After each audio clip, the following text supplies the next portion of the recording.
Picture yourself on the vast Atlantic Ocean in the year 1500, where 13 fragile wooden vessels brave the tempestuous waters, their sails billowing against the uncertain winds of destiny. This fleet carries far more than just the 1,500 men aboard its creaking decks. It bears the weight of an empire's ambitions, the dreams of a Portuguese monarchy eager to extend its reach across the known world and beyond. The commander, Pedro Álvares Cabral, stands at the helm, his eyes fixed on the horizon, unaware that his intended journey to India would soon take an unexpected turn that would reshape the course of human history. What began as a calculated commercial expedition, a bold attempt to establish Portuguese dominance over the lucrative spice trade, would soon transform into something far more profound. These ships, loaded with trade goods, weapons, and the hopes of a nascent empire, were about to become the harbingers of an encounter that would forever alter the destinies of two worlds. On one side, the European age of exploration, with its ships, crosses, and gunpowder. On the other, the vast, verdant shores of an unknown land, home to peoples with their own rich cultures, traditions, and ways of life spanning millennia. As these vessels pushed further into the mysterious western waters, none aboard could have imagined that their journey would initiate one of history's most momentous cultural collisions. This wasn't merely about finding new trading routes or planting flags in distant shores. It was the prelude to a profound transformation that would reshape the human story on both sides of the Atlantic. The consequences of this chance encounter would echo through centuries, creating new societies, destroying ancient ones, and weaving together threads of culture, commerce, and conflict into the complex tapestry of the modern world. This is not just a tale of discovery, it's a story of how a single voyage, initially charted for commercial gain, became the catalyst for an unprecedented meeting of civilizations. The ripples from this encounter would eventually touch every corner of what would become Brazil, fundamentally altering the course of both Portuguese and indigenous histories and setting the stage for the birth of a new nation. What seemed like a simple deviation from a planned route to India would prove to be one of history's most consequential detours. The salty breeze carries a shout that would echo through centuries. Land, land ahoy! The voice of the lookout pierces through the morning mist on April 22, 1500, at precisely 17 degrees south latitude. After weeks of navigating the vast Atlantic waters, this cry shatters the monotonous rhythm of creaking timber and rolling waves that had become so familiar to the Portuguese fleet. From the crow's nest of the lead carrack, a sailor's keen eyes have spotted what no European has officially documented before. A mysterious coastline emerging from the ocean haze. Below, the deck erupts into a flurry of activity. Weather-beaten faces press against the railings, straining to glimpse what lies ahead. Pedro Álvares Cabral, the fleet's commander, raises his spyglass to survey what would soon be recorded in history as Monte Pascoal, the first sighting of Brazilian soil by Portuguese eyes. Before them stretches an endless expanse of verdant coast, its lush forests reaching down to kiss the white sandy beaches. The morning sun catches the spray of waves breaking against unknown shores, creating a glittering display that seems to welcome these unexpected visitors. The air carries unfamiliar scents. Tropical flowers, dense vegetation, and exotic fruits, a potpourri of aromas entirely foreign to European sensibilities. What appears before them is far more than just another landmass to mark on their charts. This moment, this single cry of terra vista, marks the beginning of a profound transformation in world history. None aboard those wooden vessels could possibly comprehend how this accidental encounter would reshape the destiny of entire continents. This is not merely the discovery of a new land. It is the opening chapter of an epic that would intertwine the fates of Europe and South America, forever altering the course of human civilization. The mysteries lying beyond that verdant coastline would soon unfold into a tale of cultural collision, imperial ambition, and the birth of a new nation. As the Portuguese ships drift closer to shore, they are unwittingly approaching a moment that will trigger centuries of transformation, leading to the creation of what will become Brazil, a country whose very existence would reshape the global balance of power, economics, and culture. In this single moment, as 13 ships hover on the brink of history, two worlds stand ready to collide. One world built on ancient indigenous traditions, with its own complex societies, beliefs, and ways of life. The other bringing the full force of European expansion, with its dreams of empire, commerce, and conquest. The ripples from this encounter would spread far beyond these shores, touching lives across continents and through generations yet unborn. Want to discover how this moment changed the course of history forever? Hit the bell, like and subscribe to Modern Age Chronicles to embark on this unique journey through the modern age. At the heart of this momentous encounter stands Pedro Álvares Cabral, a 30-year-old Portuguese nobleman whose destiny would become forever intertwined with the history of two continents. Born into the privileged Fidalgo class, Cabral represented the perfect blend of aristocratic bearing and maritime expertise that King Manuel I sought for this crucial mission. Despite his relative youth, he carried himself with the gravitas of someone who understood the weight of imperial ambition resting upon his shoulders. Personally selected by the king, Cabral's appointment spoke volumes about both his capabilities and the mission's importance. His pragmatic approach to leadership, coupled with a disciplinarian streak, made him an ideal commander for such a complex expedition. Yet, beneath his strategic mind lay the weight of following in the footsteps of Vasco da Gama, whose successful voyage to India had set an intimidating precedent. The expedition's crew presents a fascinating microcosm of medieval Portuguese society. Approximately 2,500 men, drawn from various walks of life, crowded aboard the 13 vessels. Each morning, seasoned sailors climbed the rigging while soldiers maintained their weapons, and merchants meticulously checked their ledgers and goods. These men represented a unique blend of motivations: hardened mariners seeking their next adventure, soldiers dreaming of glory, merchants calculating potential profits, and young nobles eager to prove their worth to the crown.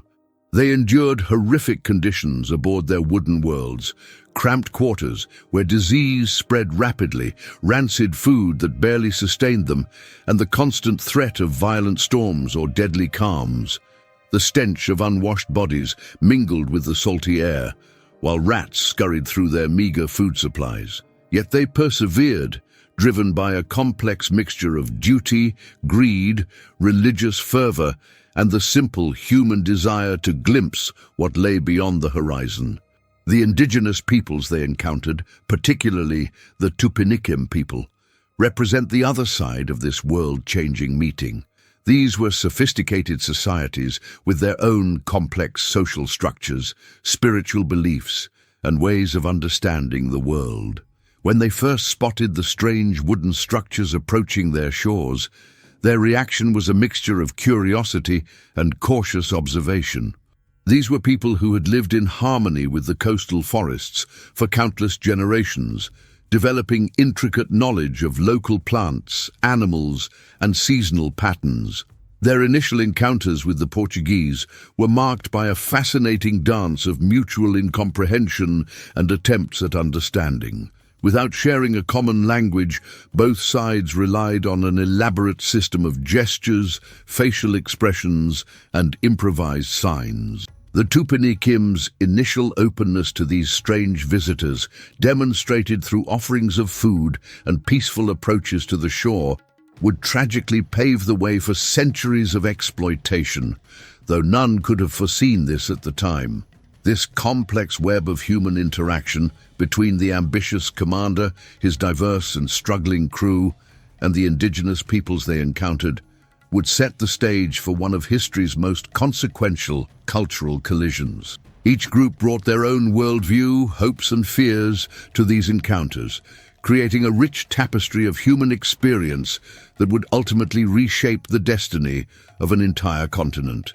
The early meetings between these vastly different peoples were marked by moments of both connection and misunderstanding.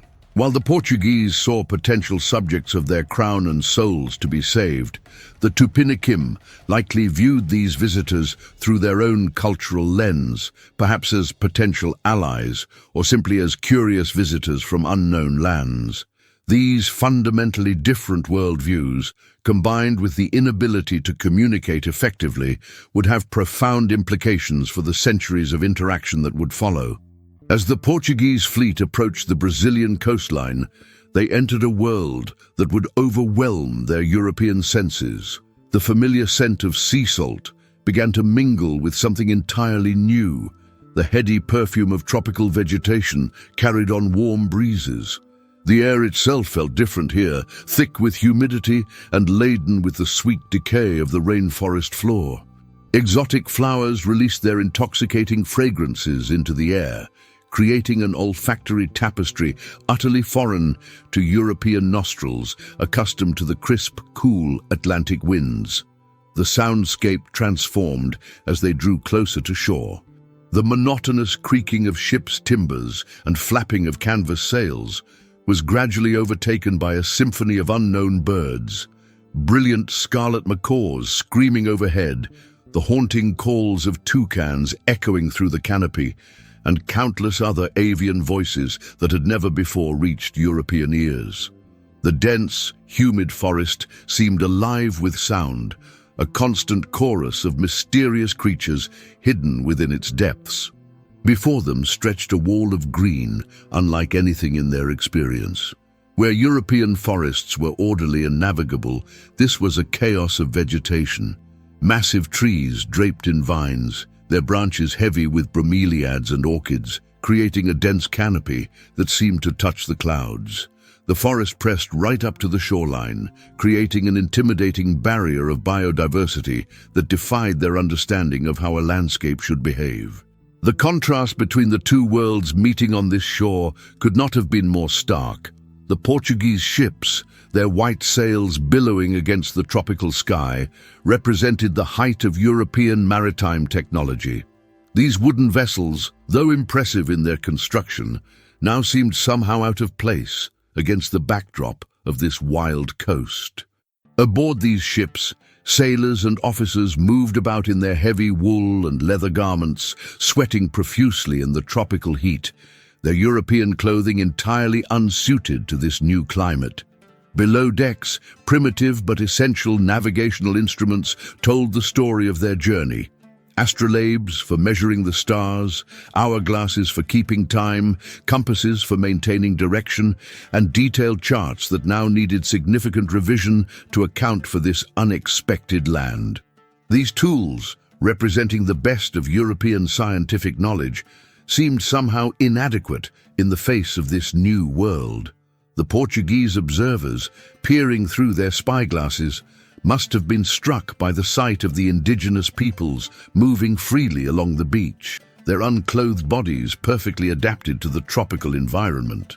The natives' nakedness, so shocking to European sensibilities, represented a fundamental harmony with their environment that the heavily clothed Portuguese could hardly comprehend. The indigenous people moved through their world with an ease and grace that made the Europeans' cumbersome movements seem almost comical by comparison. As day turned to evening, new sensory experiences emerged.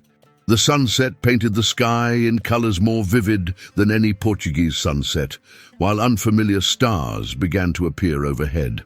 The nighttime forest came alive with different sounds, the calls of nocturnal birds, the rustle of unknown creatures, and the ever-present chorus of insects. The humidity remained, hanging heavy in the air, making sleep difficult for the Europeans in their stuffy quarters. This sensory collision, European and tropical, familiar and alien, old world and new, created a moment of profound disorientation for both sides. For the Portuguese, every sight, sound and smell reinforced how far they had ventured from their known world.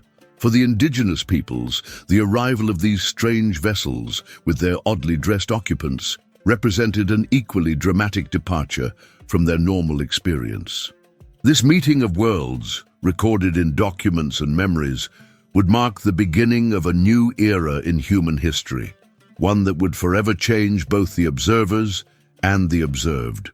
The arrival at Porto Seguro marked a pivotal moment in human history, as Portuguese ships cautiously approached the shoreline on April 23, 1500. The landing itself was a carefully orchestrated operation. Small boats were lowered from the larger vessels, carrying armed men who warily approached the beach. The sand crunched under their heavy boots as they stepped onto what they would soon name Terra de Vera Cruz, their weapons ready but lowered, their eyes scanning the tree line for any sign of inhabitants. The first Mass celebrated on Brazilian soil took place on April 26th, creating a scene of profound cultural juxtaposition. Father Henrique de Coimbra, the expedition's primary religious authority, conducted the ceremony with all the pomp and circumstance he could muster in such primitive conditions. Portuguese sailors and officers knelt in the sand, their heads bowed in prayer, while curious indigenous observers watched from a distance, trying to make sense of these strange rituals. The cross was raised against the backdrop of tropical forest, a powerful symbol of the changes that were about to sweep through this land. The initial reactions of the indigenous peoples were marked by a fascinating mixture of curiosity and caution. According to Pedro Vaz de Caminha's detailed letter to King Manuel I, the natives approached the Portuguese without obvious fear, though they maintained a careful distance at first. Their initial contact was characterized by gestures of peaceful intent, raised empty hands, cautious approaches, and attempts at friendly facial expressions. The Portuguese, for their part, were struck by what they perceived as the natives' innocence and openness, though this perception was heavily colored by their own cultural biases. The exchange of objects became a crucial aspect of these early encounters. The Portuguese offered beads, bells, and cloth, items of little value in Europe, but which they hoped would impress the natives. In return, they received fresh fruit, indigenous artifacts, and most importantly, assistance in gathering wood and fresh water for their ships. These material exchanges, however simple, represented the first threads of a complex web of cultural interaction that would soon envelop both peoples. As days passed, deeper tensions and conflicts began to emerge from these seemingly peaceful initial encounters. The fundamental incomprehension between the two cultures manifested in numerous ways. The Portuguese concept of property ownership, for instance, was entirely alien to the indigenous worldview. What the Europeans saw as simple trade, the natives might have understood as gift-giving or the establishment of social bonds. The Portuguese tendency to plant crosses and claim territory meant little to peoples who had no concept of exclusive land ownership. The radically different worldviews became increasingly apparent in every interaction. Where the Portuguese saw potential converts to Christianity and subjects of their king, the indigenous peoples operated within their own complex system of spiritual beliefs and social structures. The European drive to categorize, possess, and transform clashed fundamentally with the indigenous way of living in harmony with their environment. These early moments of both approach and withdrawal set patterns that would echo through centuries of colonial history. When indigenous people showed interest in Portuguese objects or customs, the Europeans saw it as confirmation of their own superiority. When the natives withdrew or showed resistance to European practices, it was interpreted as evidence of their savage nature. Neither group could fully comprehend the other's perspective, creating a pattern of misunderstandings that would have tragic consequences. The first weeks of contact were marked by a delicate dance of discovery and retreat. Some indigenous individuals would approach the Portuguese camp, accepting gifts and attempting communication, while others maintained a cautious distance. The Portuguese, meanwhile, struggled between their mission to claim and convert, and their practical need to maintain peaceful relations to resupply their ships. This structured narrative of first contact reveals the seeds of both cooperation and conflict that would characterize Brazilian colonial history. The initial peaceful exchanges and moments of mutual curiosity would gradually give way to more complex and often violent interactions as the Portuguese presence grew from a temporary landing to permanent settlement. The fundamental misunderstandings and cultural gaps evident in these first encounters would deepen and widen, eventually contributing to the profound transformations that would reshape the American continent. The most precious primary source documenting Brazil's discovery is the remarkable letter written by Pedro Álvares Cabral to King Manuel I, often called Brazil's birth certificate. Written with meticulous attention to detail, this 27-page document provides an invaluable first-hand account of the encounter between two worlds. Caminha's prose comes alive with vivid descriptions of the indigenous peoples, whom he describes with a mixture of fascination and European prejudices. His careful observations cover everything from their physical appearance and behaviors to their apparent social structures and customs.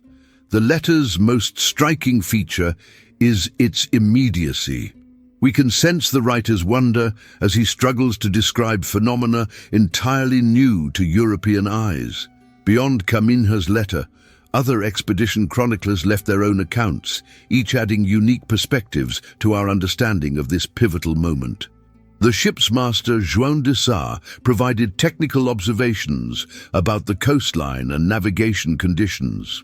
The mysterious, anonymous pilot left a detailed account that was later published in Italy, offering a different perspective on the events. These various narratives, when pieced together, create a rich tapestry of observations, though all filtered through European sensibilities. The navigator's logs and technical documents provide another layer of historical evidence. Their charts, astronomical observations, and detailed notes about winds and currents help us understand not just the discovery itself, but the technological context that made it possible. Sketches found in these documents show early attempts to map the coastline, mark safe harbors, and document potentially useful natural resources. These technical documents, though less dramatic than Caminha's letter, provide crucial information about the practical aspects of the voyage. Archaeological evidence adds a physical dimension to our understanding of this historical moment. Along the coast of modern-day Porto Seguro, archaeologists have uncovered various artifacts that speak to these first encounters. Portuguese trade beads, fragments of European ceramics, and metal objects have been found intermingled with indigenous artifacts, creating a material record of cultural contact. Each layer of soil tells part of the story, from pre-contact indigenous life through the earliest moments of Portuguese presence. The archaeological record reveals fascinating patterns of cultural exchange and adaptation. Modified indigenous tools show how native peoples incorporated European materials into their traditional practices. Similarly, European artifacts show signs of adaptation to local conditions. These physical pieces of evidence help fill gaps in the written record and sometimes challenge traditional historical narratives. Some of the most intriguing archaeological finds are the marks of initial Portuguese presence, cross foundations, remnants of temporary structures, and evidence of early wooden crosses have been discovered along the coast. These findings help verify and sometimes modify our understanding of where exactly the first encounters took place. Archaeological evidence of early religious ceremonies, including remains of temporary altars and religious artifacts, provides physical confirmation of events described in written accounts. The indigenous perspective, though not recorded in written form at the time, can partially be reconstructed through archaeological evidence. Changes in settlement patterns, modifications in tool-making techniques, and shifts in resource utilization all tell the story of how native peoples responded to European arrival. Sacred sites and burial grounds from this period provide additional insights into how indigenous communities adapted to the presence of these strange newcomers. Maritime archaeology has also contributed significantly to our understanding. Underwater excavations along the Brazilian coast have revealed anchors, ship fittings, and other artifacts that help us understand the naval technology of the period. These findings provide tangible evidence of the maritime infrastructure that made such voyages possible. When combined, these various lines of evidence, written accounts, technical documents, archaeological findings, and material culture, create a more complete picture of this pivotal moment in history. They help us understand not just what happened, but how it was experienced and interpreted by both Europeans and indigenous peoples. This multifaceted evidence base continues to yield new insights as modern scholarly techniques and perspectives are applied to these historical materials. The ongoing work of historians, archaeologists, and other researchers continues to uncover new details and challenge established narratives about this crucial moment in world history. Each new discovery adds another piece to our understanding of how two vastly different worlds first came into contact on the Brazilian coast in 1500. The arrival of Cabral's fleet triggered a cascade of immediate consequences that would rapidly transform the South American continent. Within months of the initial contact, Portugal began establishing its first rudimentary settlements along the coast, marking the beginning of European colonization in what would become Brazil. These early outposts, initially focused on harvesting Brazil would become the seeds of future colonial cities. The Portuguese crown quickly implemented its already tested colonial system, establishing feitorias, trading posts that served as both commercial and military outposts. The indigenous peoples experienced an immediate and devastating rupture in their traditional ways of life. Coastal tribes, particularly the Tupiniquim, found their territories suddenly invaded by foreign settlers. Their traditional patterns of movement, hunting, and gathering were disrupted as Portuguese claims to land ownership clashed with indigenous concepts of territorial use. The introduction of European tools and weapons began to alter ancient practices of warfare, hunting, and agriculture almost immediately. The first commercial and cultural exchanges, while seemingly benign, set patterns that would define colonial relationships. The Portuguese trade in Brazil established an extractive economic model that would characterize Brazil's relationship with Europe for centuries. Indigenous peoples were drawn into European economic systems, initially through barter but increasingly through coerced labor. European diseases, unknown to indigenous immune systems, began spreading even before formal colonization began, decimating native populations. The long-term transformations would prove even more profound and devastating. The formation of Brazilian territory emerged through a complex process of Portuguese expansion, marked by conflicts with both indigenous peoples and other European powers.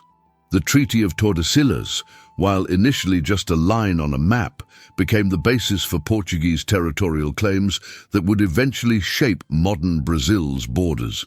This expansion was achieved through a combination of military conquest, missionary activity, and economic penetration into the interior. The impact on indigenous populations was catastrophic and multi-generational. What began as cultural disruption evolved into nothing less than genocide. Conservative estimates suggest that Brazil's indigenous population fell from several million in 1500 to fewer than 1 million by 1600 due to a lethal combination of factors: European diseases, warfare, enslavement, and the destruction of traditional food sources. Entire ethnic groups disappeared completely, taking with them unique languages, cultural practices, and knowledge systems developed over millennia.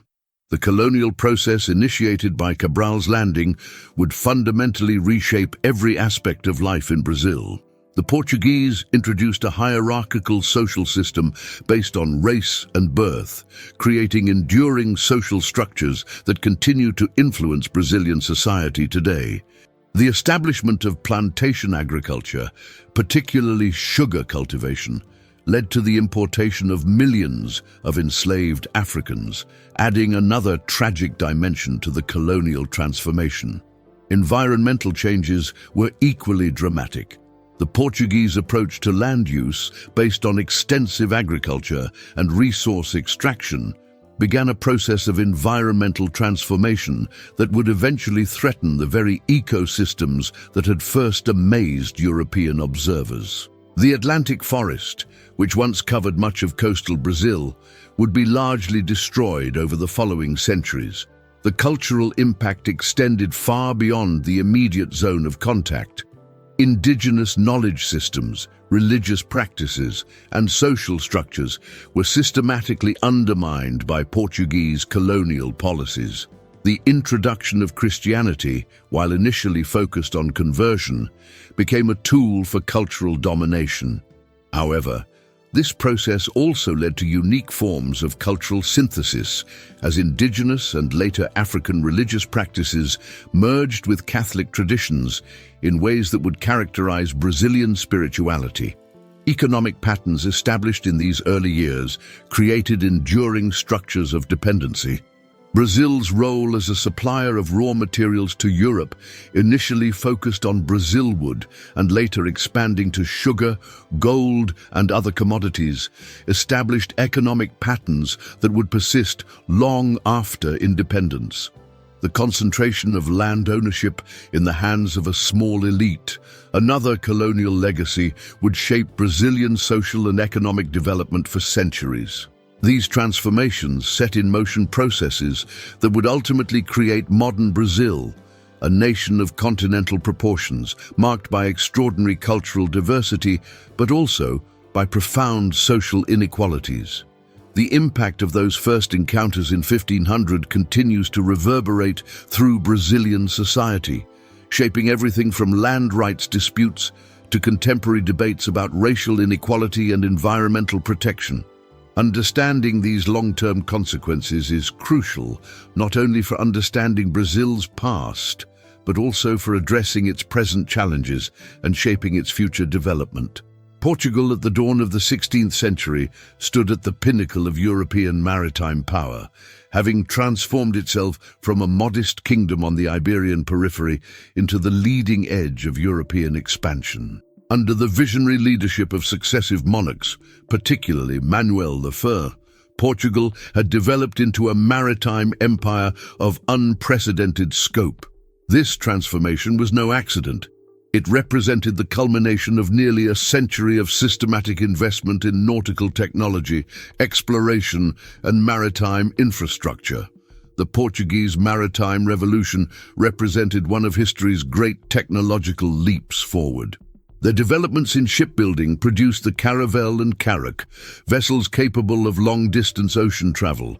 Advances in navigation, including the systematic use of the astrolabe and new cartographic techniques, enabled Portuguese sailors to venture far beyond coastal waters. The establishment of the School of Sagres had created a center for nautical knowledge, where techniques were refined and passed on to new generations of navigators. The driving force behind this expansion was the quest for trade routes, particularly to the sources of valuable spices in Asia. The Portuguese sought to bypass the traditional Mediterranean and overland routes controlled by Muslim powers and Italian city-states. This economic motivation merged with religious zeal and imperial ambition to create a powerful impetus for exploration. The successful voyage of Vasco da Gama to India in 1498 had proven the viability of the Cape route, setting the stage for Cabral's expedition.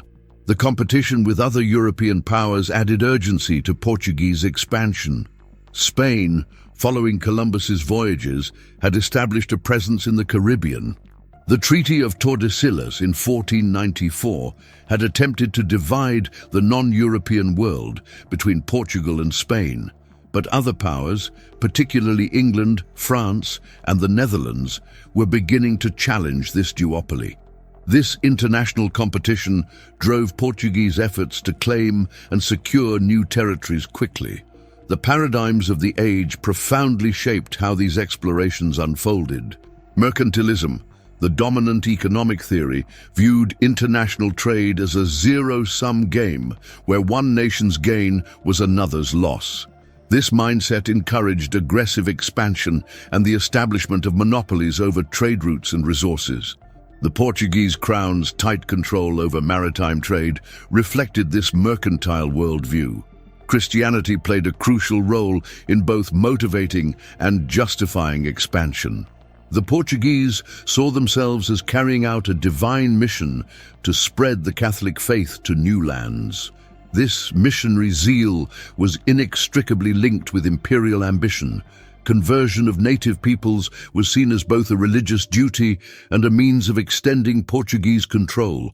The papal bulls of the period gave religious sanction to this expansion, granting Portugal spiritual jurisdiction over new territories.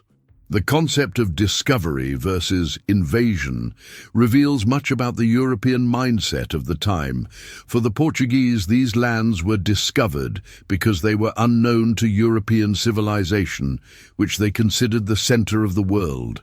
This Eurocentric viewpoint rendered invisible the complex civilizations and cultures that already existed in these new lands. The very language of discovery implied a right of possession. Finding new lands was seen as conferring the right to claim them. This worldview was supported by legal and philosophical frameworks developed over centuries. The concept of terra nullius, nobody's land, was used to justify claiming territories that were already inhabited. The obligation to spread Christianity was seen as conferring rights over non-Christian peoples and their lands. These concepts, while ethically problematic from a modern perspective, provided the intellectual foundation for European expansion. The Portuguese imperial project was also shaped by classical and medieval traditions. The example of the Roman Empire provided models for governing diverse territories, while medieval concepts of feudal hierarchy influenced how colonial societies were organized. The Portuguese sought to create not just an economic empire, but a cultural one, spreading their language, religion, and customs to new territories. This civilizational context helps explain both the motivations behind Portuguese expansion and the forms it took. The intersection of technological capability, economic ambition, religious zeal, and imperial competition created the conditions for one of history's great transformative moments. Understanding this context is crucial for comprehending both the immediate events of 1500 and their long-term consequences for Brazil and the world. The story of Brazil's discovery demands a profound re-evaluation in light of contemporary understanding and evolving historical perspectives. Modern scholars and indigenous activists increasingly challenge the traditional narrative of discovery, pointing out that you cannot discover lands that were already inhabited by sophisticated societies with their own complex cultures, technologies, and ways of understanding the world. This critical reassessment asks us to consider how we might reframe this historical moment not as a discovery, but as an encounter between civilizations, albeit one with tragically unequal power dynamics and devastating consequences for indigenous peoples. The perspectives of indigenous peoples, long marginalized in traditional historical accounts, are finally receiving the attention they deserve. Contemporary indigenous scholars and communities offer crucial insights into how their ancestors experienced and understood the arrival of European ships on their shores. These perspectives reveal sophisticated diplomatic strategies, complex decision-making processes, and nuanced responses to European presence that challenge simplistic narratives of passive acceptance or futile resistance. Oral histories passed down through generations provide alternative accounts of these early encounters, offering valuable counterpoints to the European written sources that have dominated historical understanding. The impact of colonialism continues to reverberate through Brazilian society in profound and often painful ways. Modern Brazil's deep social inequalities, Patterns of land ownership and persistent racial disparities can be traced directly back to colonial policies and practices. Indigenous communities continue to fight for recognition of their land rights and cultural autonomy, facing many of the same fundamental challenges their ancestors confronted 5 centuries ago. The environmental consequences of colonial resource extraction patterns persist, with ongoing deforestation and resource exploitation following paths first established during the colonial period. The conversation about this historical moment has taken on new urgency in recent years, as Brazil and the world grapple with questions of historical justice, reparations, and the decolonization of knowledge and institutions. Young people especially are questioning traditional narratives and seeking new ways to understand this pivotal moment in human history. Social movements, academic institutions, and indigenous organizations are working to recover and amplify voices and perspectives that have been historically silenced. This critical re-examination of history isn't about assigning blame or wallowing in guilt. It's about understanding how past events continue to shape our present reality and influence our future possibilities. By understanding the complex dynamics of those first encounters, we can better comprehend current challenges and work toward more equitable solutions. The story of Brazil's colonization remains vibrantly relevant today, offering crucial insights into contemporary debates about globalization, cultural interaction, environmental protection, and indigenous rights. The questions raised by those first encounters between Europeans and indigenous peoples continue to resonate. How do different cultures interact and influence each other? What are the long-term consequences of economic exploitation? How can societies balance development with environmental and cultural preservation? Step deeper into history with us at Modern Age Chronicles, where we peel back the layers of conventional narratives to reveal the complex truths beneath. Our journey through the past isn't just about understanding what happened, it's about comprehending how those events continue to shape our world today. By subscribing to our channel, you'll gain access to detailed analyses, fresh perspectives, and hidden stories that traditional history books often overlook.